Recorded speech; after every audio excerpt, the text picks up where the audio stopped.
নমস্কার শ্রোতাগণ, আমি রিকয়ন তোমাদের আবারও স্বাগত জানাচ্ছি টেলস অফ রিকয়নের একটি নতুন গল্প। আজকে আমাদের শিবরাম চক্রবর্তীর লেখা একটি গল্প, লক্ষণ এবং দুর্লক্ষণ। গল্পটা একটু অন্য স্বাদের হতে চলেছে। তো যদি তোমাদের গল্পটা ভালো লাগে তাহলে ভিডিওতে অবশ্যই একটি করে লাইক করে দাও। আর যদি আমার গলাটাকে পছন্দ হয়ে থাকে, নিত্য নতুন গল্প শুনতে চাও, তাহলে এখনই চ্যানেলটিকে সাবস্ক্রাইব করে আমাদের সাথে জুড়ে যাও এবং বন্ধুদের সাথে শেয়ার করে দিতেও ভুলো না, যাতে তারাও আনন্দ উপভোগ করতে পারে। তো চলো আমাদের আজকের গল্প লক্ষণ এবং দুর্লক্ষণ শুরু করা যাক। গৌরজন যাহে আনন্দ করিবে পান সুধা নিরাবধি।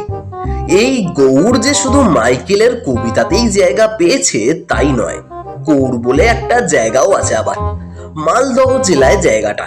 কিন্তু সেখানকার জনমনস্বী মাইকেলি সুধায় কিরূপ মশগুল তা আমি বলতে পারবো না।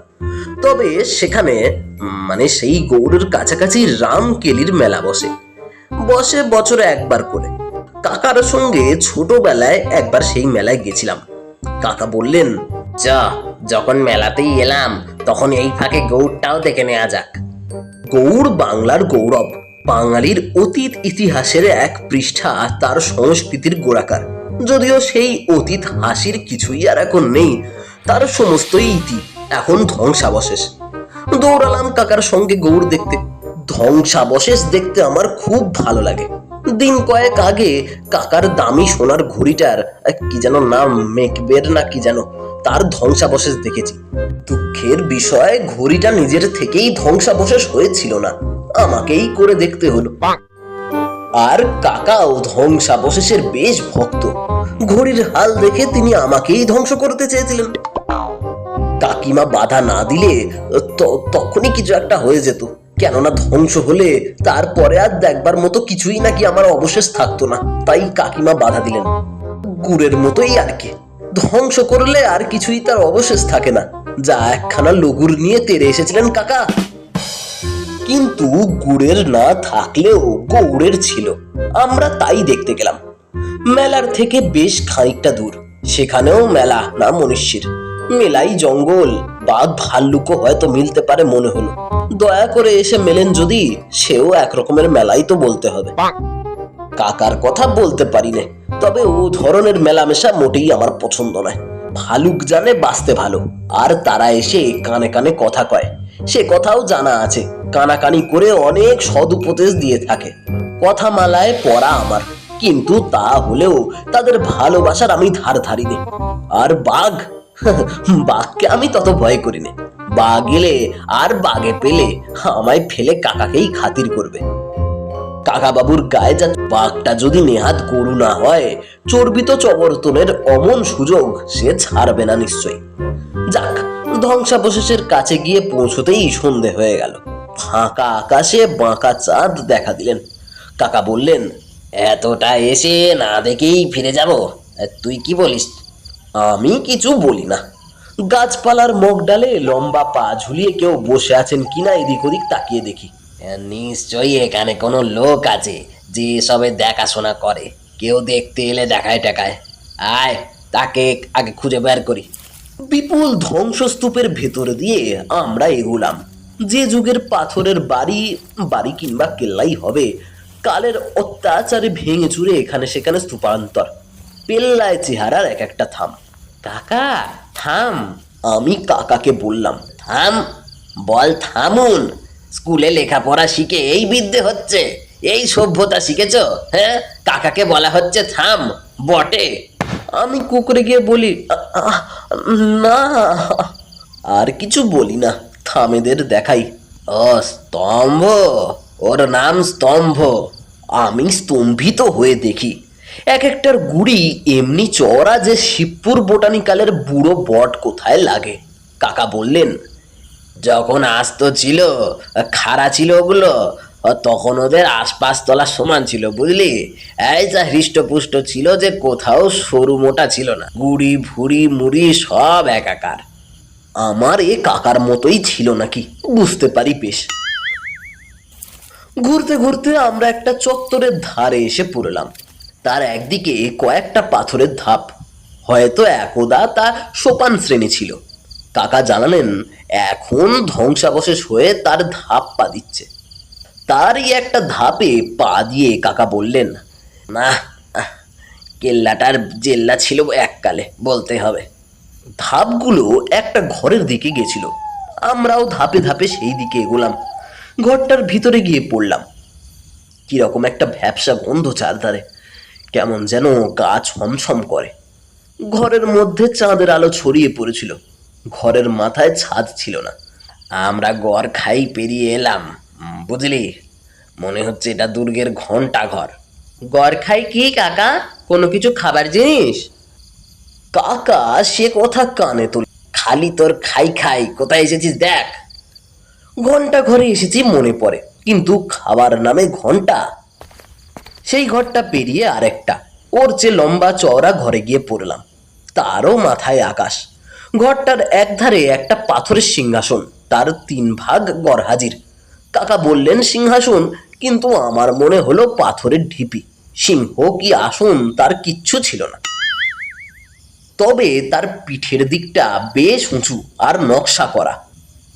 সাধারণ চেয়ারের পীঠস্থান ঠিক এমনটা হয় না, সিংহাসনই হবে মনে হয়। ভাঙা সিংহাসনের সামনে পাথরের টেবিলের মতো একটা জিনিস, তারও একটা পায়া ভাঙা। সেই পাথরের তেপায়ায় মাথা রেখে বিশ্রাম করছিল। টেবিলে মাথা রেখে ঘুমোতে দেখেছি লোককে, কিন্তু ঠিক এমনটা দেখিনি। আমি তখন খুবই ছোট্ট, পৃথিবীর বিশেষ কিছু দেখিনি বলতে গেলে, দেখিও নি শুনিও নি। কিন্তু তা হলেও টেবিলে মাথা রেখে ঘুমোতে দেখেছিলাম লোককে। তারা মাথাটাকে পাশে রেখে এভাবে আলাদা করে ঘুমোয় না যদিও। মনে হলো কাকাও দৃশ্যটাকে বিসদৃশ্য বোধ করছেন, কেননা তার মুখ থেকে এমন একটা আওয়াজ বেরোতে শোনা গেল যা 7 জন্মে আমার কানে আসেনি। কাকা বললেন, ইয়া ইয়া। সারা পেয়ে লোকটা উঠে বসলো, মাথাটা ঠিকঠাক করে নিল, বসালো ঘাড়ের যথাস্থানে অতি সযত্নে। তারপর অভ্যর্থনা করলো আমাদের, স্বাগত, সুস্বাগত। কাকাও ততক্ষণে খানিকটা সামলেছেন, তিনিও বিড়বিড় করলেন, স্বাগত, সুস্বাগত। গুড মর্নিং এর বদলে গুড মর্নিং, হ্যালোর বদলে হ্যালো বলবার মতোই আর কি। গৌড়ীয় রীতি পালন করলেন কাকা। আপনারা গৌড় দেখতে এসেছেন, আসুন আপনাদের দেখায়। হ্যাঁ, দয়া করে দেখান যদি। ধন্যবাদ। উঠে দাঁড়ালো লোকটা। কি অদ্ভুত পোশাক তার পরনে, সেরকম পোশাক কেউ পরে না আজকাল। কোমর থেকে তলোয়ারের খাপের মতন কি একটা ঝুলছিল। কাকা আমার কানে ফিসফিস করলেন, কোষবদ্ধ ওসি, বুঝেছিস? এই লোকটা এখানকার দারোয়ান। তা দারোয়ান হলেও লোকটাকে খাতির করতে হবে। কোষবদ্ধ ওসি, দেখছিস না? দেখছি, ভালো করেই দেখছি। এই বিদেশ বিভুঁইয়ে চটে গিয়ে লোকটা যদি কোষবদ্ধ ওসি নিয়ে তাড়া করে, তাহলে কোষে যে আমাদের ছুটতে হবে তার ধারণাও আমি করতে পারি। তা আপনার বিশ্রামের ব্যাঘাত করলাম না তো? খাতির করে বলতে গেলেন কাকা। আপনি টেবিলে মাথা রেখে ঘুমোচ্ছিলেন। ও হ্যাঁ, একটু শ্রান্তি অপনোদন করছিলাম বটে, কিন্তু তাও আপনারা এত দূর থেকে এত কষ্ট করে এসেছেন, আসুন আমার সঙ্গে আসুন। বলে লোকটা এগুলো। আমরা তার পিছু পিছু এগুলাম। খানিকটা গিয়ে একটা জায়গায় এলাম আমরা। সেখানেও কতগুলি ধাপ, কিন্তু নিচের দিকে চলে যাচ্ছে। সেই ধাপ বেয়ে আমরা নামলাম নিচে। এইটা গর্ভগৃহ। এই গৃহের ওই দিক দিয়ে আর এক প্রস্থ সোপান শ্রেণী আরো নিচে নেমে গেছে, সেটা কারাকক্ষ। রাষ্ট্রবিরোধী কর্মে যারা লিপ্ত সেই অপরাধীদের ওখানে বন্দি রেখে দণ্ড দেয়া হতো। হ্যাঁ, দেখবার বাসনা হয়। কাকা ইতস্তত করেন, আমারও বাধো বাধো ঠেকে। রাষ্ট্রবিরোধী কর্মে আমরা লিপ্ত কিনা জানা নেই, তার উপরে আবার এক গর্ভ যন্ত্রণার মধ্যে যাওয়ার উৎসাহ হয় না। কাকা বললেন, না, রাত হয়ে যাচ্ছে, তাড়াতাড়ি ফিরতে হবে আমাদের। তবে থাক আর কি। না দেখাতে পেরে লোকটা যেন একটু ক্ষুণ্ণই হলো মনে হয়। আসুন ফিরে যাই। বলেই লোকটা হাওয়ার মতোই গৃহের গর্বে মিলিয়ে গেল যেন হঠাৎ। হাতরে হাতরে আর পাত্রে পাত্রে কোনো রকমে উঠে এলাম উপরে। ফিরে এলাম সেই সিংহাসনের ঘরেই। আবার দেখলাম দারোয়ানটা তেপায় বসে একটা মেয়ের সঙ্গে কথা বলছে। ছোট্ট মেয়েটি, দারোয়ানের মেয়েটাই হবে হয়তো। কি বিষণ্ণ মুখ মেয়েটার, আর কি বিষাদ মাখা মিষ্টি হাসি।